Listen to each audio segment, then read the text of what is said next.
이번에는 고전소설 풀어보도록 하겠습니다. 자, 운영전인데 여기에서는 보기 박스를 주지 않은 문제입니다. 보기 박스 없이 한번 풀어보도록 하겠습니다. 자, 앞부분의 줄거리입니다. 안평대군은 10명의 궁녀를 뽑아 자신의 궁에 두고 외부와의 교류를 금지하고 시집기를 가르쳤다. 중요한 정보가 나와있죠.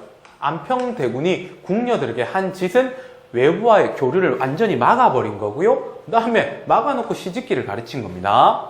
자, 보겠습니다. 처음 보았을 때 우열을 가릴 수 없었으나 거듭 읽노라니 잘하는 시가 뜻이 심원하여 나도 모르게 감탄하고 흥겨운 마음이 드는구나. 줄여버리면 뭡니까? 잘하네 시 짱 이렇게 되는 거죠. 나머지 시들 또한 모두 맑고 좋은데 유독 운영의 시만은 서글피 누군가를 그리워하는 마음이 보이거늘 그리는 사람이 누군지 모르겠다. 이렇게 이야기를 하고 있습니다. 주넘이 캐물을 이르로되 그 재주가 아까워 그냥 덮어두기로 한다. 자, 아까 앞에서 외부와 교류를 금지한다라고 했잖아요. 맞죠? 그런데 운영이라는 궁녀가 누군가를 그리워하는 마음을 보인다는 것은 이 운영이 외부와의 교류를 한다라고 판단되는 내용이 되는 거죠. 그러니까 금지시켰는데 교류하고 있으니까 주넘이 캐물을 일이다. 혼내야 된다. 이런 말이죠. 그런데 재주가 아까 그냥 덮어둔다. 한번 봐준다. 이렇게 되는 거죠. 저는 뜰로 내려가 엎드려 울며 대답했습니다. 이때 저는 바로 누가 되느냐면 운영이 되는 거죠. 시를 짓는 중에 우연히 나온 말입니다. 어찌 다른 뜻이 있겠습니까? 지금 주군님께 의심을 받으니 첩은 만번 죽어도 유감이 없나이다. 무슨 말입니까? 당신이 그리워하는 마음이 보인다고 했는데 우연히 그렇게 된 거라고요. 그래서 당신한테 주군은 바로 안평대군이 되는 거죠.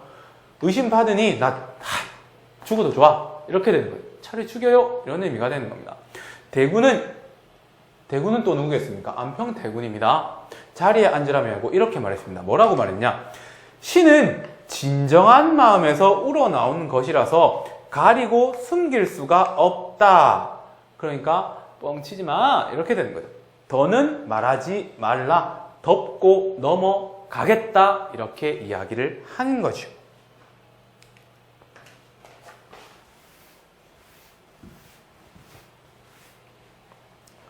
그리고 비단 10꾸러미를 내어 우리 10사람에게 나누어 주었다. 상 줬네요. 월급인지 상인지 모르겠지만 줬습니다. 대군이 일찍 제게 사사로운 마음을 보인 적이 없으나 궁중 사람들은 모두 대군의 마음이 제게 있다는 걸 알고 있었습니다. 중요한 정보가 나타나네요. 대군은 누구겠습니까? 안평대군요. 그런데 이 제게라고 했잖아요. 운영이에요. 운영에게 사사로운 마음을 보인 적이 없어. 사사로운 마음은 뭘까요? 개인적 관심이죠. 좋아한다? 이 정도로 해석하시면 될 겁니다. 운영은 몰랐대요. 그런데 궁중 사람들은 대군의 마음이 운영에게 있다는 걸 알고 있었다라는 거죠. 그래서 아까 잘못을 했지만 대군이 그 잘못을 덮어주게 된 거였죠. 우리 10사람은 방으로 돌아와 아름다운 등불을 환히 밝히고 칠보로 만든 책상 위에 당률 한 권을 놓아두고 궁녀들의 원망을 담은 옛사람의 시 중 어떤 작품이 훌륭한지 토론을 벌였습니다. 길지요. 궁녀 10사람은 토론했다고요. 어디서요? 방에서요. 그럼 끝나네. 그런데 저 혼자 병풍에 기대어 흙으로 빚어놓은 인형처럼 근심스레 말이 없자 속이 저를 보고 말했습니다. 자, 토론하는데 저 운영 혼자 인형처럼 말이 없다라는 거죠. 그래서 소옥이라는 사람이 말했습니다. 지금부터 나올 내용은 무슨 말? 내용이 나오겠죠.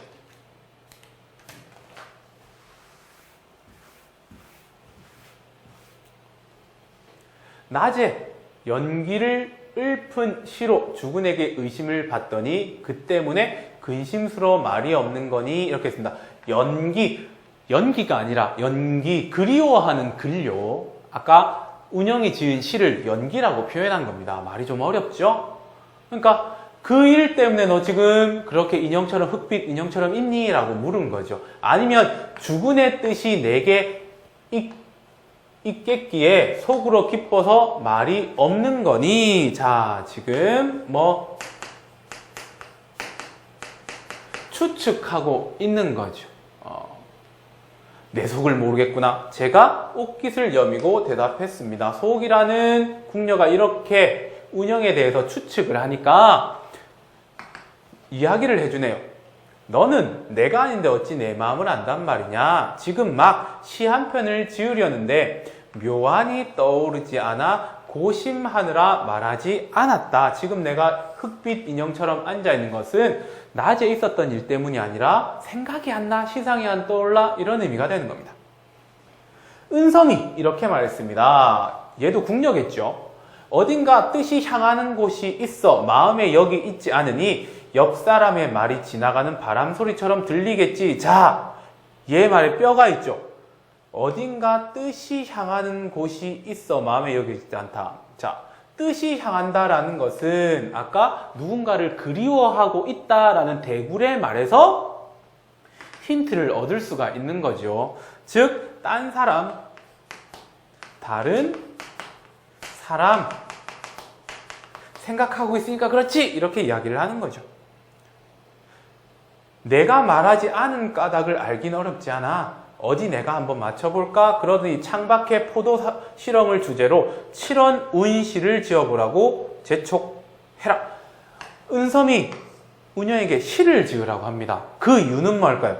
아까 안평대군의 말에서 시에는 사람의 생각과 정서가 나타난다라고 했잖아요. 마음이 나타난다라고 했잖아요. 그걸 써먹는 겁니다. 너 쉬어봐.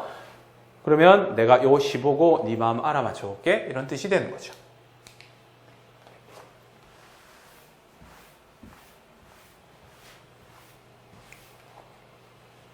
자, 중략 부분의 줄거리.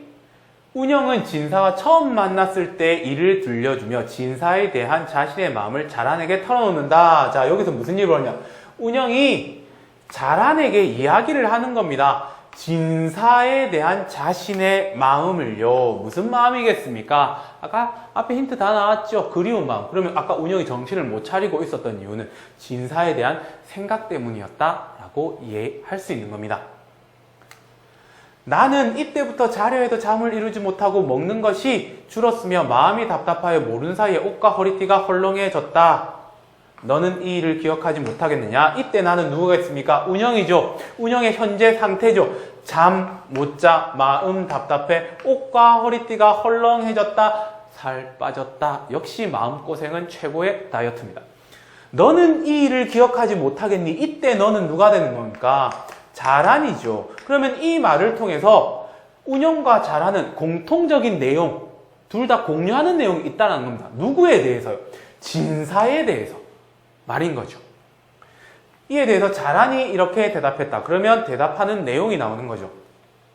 잊고 있었는데 지금 내 말을 듣고 보니 술에서 막 깨어난 듯 어슴풀에 생각이 날 듯 말 듯 하구나. 아, 공통적인 내용을 알고 있다는 겁니다. 그 뒤로 대군이 진사와 자주 만났으나 저희들을 가까이 두지 않았기에 저는 그때마다 문틈으로 엿보고 했답니다. 문틈으로 누구를 엿봤을까요? 진사를 엿봤겠죠. 하루는 고운 종이에 5원 4운의 시 한 수를 적었어요. 그러면 지금부터 나올 내용은 이 시의 내용이 나오는 거죠. 자, 시가 나왔습니다. 우리 그대로 보겠습니다. 해석해 볼게요. 배옷 입고 가죽지 두른 선비, 그냥 선비만 가지고 갑니다. 옷 같은 얼굴 신성과 같이, 옷 같은 얼굴 신성과 같이 이렇게 됐습니다. 그러면 뭐죠? 잘생김. 이렇게 되는 거잖아요. 그냥 막 해석하면 옷 같아 그랬는데 욕 같다가 아니죠. 긍정적으로. 그러면 선비가 긍정적인 얼굴을 가졌다. 잘생겼다라는 거죠. 얼굴 천재라는 겁니다. 주렴 사이로만 바라보니, 주렴이 뭡니까? 그냥 쉽게 말해서 커튼 이렇게 생각하시면 되면 그 사이로만 봤으면 직접 대놓고 못 봤죠. 왜? 대군 때문에. 월하 노인의 인연은 어디 없는지. 월화노인은 뭐냐면 운명적인 사랑을 이어주는 사람. 그러니까 서양 것으로 말하면 사랑의 큐피트 그렇게 생각하면 됩니다. 그거 어디 없는지 있었으면 좋겠다 이런 뜻이 되는 거죠. 얼굴 씻음에 눈물이 물을 이루고 검은 곳함에 한스러움 현을 울리네. 눈물 나고 한스럽다는 겁니다. 그 이유는 뭘까요? 선비를 만나지 못하니까요. 가슴 속 원망이 끝이 없어서 고개 들고 하늘에 하소연만 하는 거죠. 우리 사랑하게 해주세요. 이렇게 되는 겁니다. 자, 연시죠, 연시. 사랑. 자, 보겠습니다. 이 시와, 조금 전에 읽은 시와 금비녀 하나를 함께 싸서 10겹으로 봉하여 진사에게 주고자 했지만 전달할 방법이 없었답니다. 그날 달 밝은 밤에 대군이 술자리를 크게 열어 손님을 모으고 진사의 재주를 매우 칭찬하여 일전에 진사가 지은 두 편의 시를 내보였습니다. 모인 사람들이 돌려보며 칭찬하기를 맞이하더니 모두들 진사를 한번 만나보고 싶어 했습니다. 자, 보세요. 이 글을 쓴 사람이 어떻게 내용을 만들어갔는지. 주인공이 진사라는 인물을 보고 싶어 해요. 근데 전달할 방법이 없어. 외부와 교류가 안 되니까. 그러니까 하나의 사건을 만들죠. 술판을 벌이는 겁니다. 그래서 거기에서 진사의 글을 자랑하고 사람들이 보고 싶다라고. 그럼 그 다음 장면은 뭐겠습니까? 당연히 진사가 나타날 수밖에 없는 거죠. 대군이 즉시 하인과 말을 보내 진사를 초청했습니다. 대군이 부르는데 안 올까요? 올 수밖에 없는 거죠. 잠시 후 진사가 도착했습니다. 자리로 오는데 얼굴이 수척하고 몸은 홀쭉한 것이 예전의 기상이라고는 찾아볼 수가 없었다. 이 진사가 아프네요. 왜 아플까요?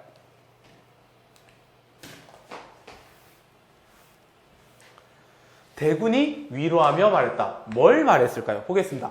진사는 구런의 마음이 있는 것도 아니면서 연못가의 초췌한 모습부터 미리 가진 게요 모르고 그냥 넘어가도 됩니다. 말이 어렵습니다. 모여있던 이들이 한바탕 크게 웃었지요. 즐거운 말인가 봅니다. 진사가 일어나 인사하고 말했습니다. 그러면 지금부터 나올 내용은 뭐겠습니까? 진사의 말이겠죠. 저는 빈천한 유생으로 외람되어 나리의 은총을 받았습니다. 그러나 복이 지나치면 재앙이 생기는 법인지 질병이 온몸을 휘감아 요사이 식음을 전폐하고 있습니다. 병났다라는 거네요. 다른 사람의 도움 없이 움직이기 어려우나 지금 부르심을 받자와 겨우 부축받고 와서 인사드립니다. 부른 사람 민망하게 만드는 작전인가 봅니다. 이렇게 이야기를 하니까 손님들이 모두 몸가짐을 바로 공손함을 표시하다. 그다음에 막 놀리다가 이제는 아프네 이렇게 되는 거죠. 진사는 나이 어린 유생으로서 말석에 앉아 있기에 저희가 있던 안쪽 방과 단지 벽 하나를 사이에 두고 있을 뿐이었습니다. 거리상 엄청 가깝다는 거죠. 그런데 만나보지 못하는 겁니다. 그러면 이 작가가 이대로 뒀을까요? 만나게 만들어야죠. 그럼 어떻게 만나는지 보겠습니다. 밤이 이미 다하여 손님들이 모두 취했을 때 일입니다. 제가 벽에 구멍을 뚫고 엿보니 진사 역시 제 뜻을 알고 모퉁이를 향해 앉아 있거든요. 서로 마음이 통했다라는 거죠. 그러면 여러분들 문제 바로 풀어볼게요. 3번 기억을 나타내기에 가장 적절한 것은 마음과 마음이 통한 것. 1번 이심 전심. 끝났습니다. 더 보지 마세요. 저는 이때 봉한 편지를 구멍 사이로 던졌습니다. 아까 시와 함께 있었던 거 있죠. 전해주지 못했는 거. 그거를 던졌습니다. 진사는 편지를 주워 집으로 돌아가서 뜯어보고 슬픔을 이기지 못해 차마 손에 넣지 못했습니다. 그리워하는 적이 지난날보다 곱절이 되어 버틸 수 없을 지경이었고 답장을 보내고자 하니 전할 방도가 없는지라 홀로 수심에 잠겨 탄식할 뿐이었지요. 이렇게 여기가 끝났습니다. 자, 그럼 문제 한번 보겠습니다. A, B에 대한 설명으로 적절하지 않은 겁니다. A에서 대군은 여러 궁녀들의 시와 비교하면서 운영의 시에 대한 평가를 내리고 있었다. A 첫 번째 부분에 나왔잖아요. 다른 사람은 나머지 시들 또한 모두 맑고 좋다, 잘하는 시가 좋다 이래놓고 운영의 시만은 누군가를 그리워하고 있구나, 대조하고 있는 거죠. 그러면 적절한 겁니다. 그 다음 A에서 대군은 시에 대한 자신의 생각을 근거로 운영에 대한 답을 거짓이라고 판단하고 있다. 어떤 부분입니까? 어떤 부분이죠? 시는 진정한 마음에서 우러 나오는 것이라서 가리고 숨길 수가 없는 법이다 라는 문장이 있습니다. 이거를 근거로 더 말하지 마 이렇게 이야기를 했죠. 그러니까 얘도 적절한 거. 그 다음에 이제 B에서 소옥은 A 상황에 근거하여 운영이 침묵한 이유를 추측하고 있는 거죠. 첫 번째 부분에 나왔죠. 아까 연기 읊은 시로 어쩌고 저쩌고 저쩌고 하면서 의심을 받더니 근심스러워서 말이 없니? 이렇게 이야기를 하는 거잖아요. 그럼 얘도 적절한 거 되는 거죠. 그 다음에 네 번째, 운영은 A의 대군과 B의 소옥 모두에게 자신의 진심을 우회적으로 드러내고 있다. 자, 운영은 누군가를 그리워하고 있었습니다. 누구였습니까? 진사죠. 그런데 진사를 좋아해요 라고 소옥과 대군에게 이야기했습니까? 아니죠. 우연히 그렇게 됐습니다. 아닙니다. 이렇게 얘기를 했잖아요. 그러면 진심 드러내고 있다. 이 부분이 틀린 답이 되는 거죠.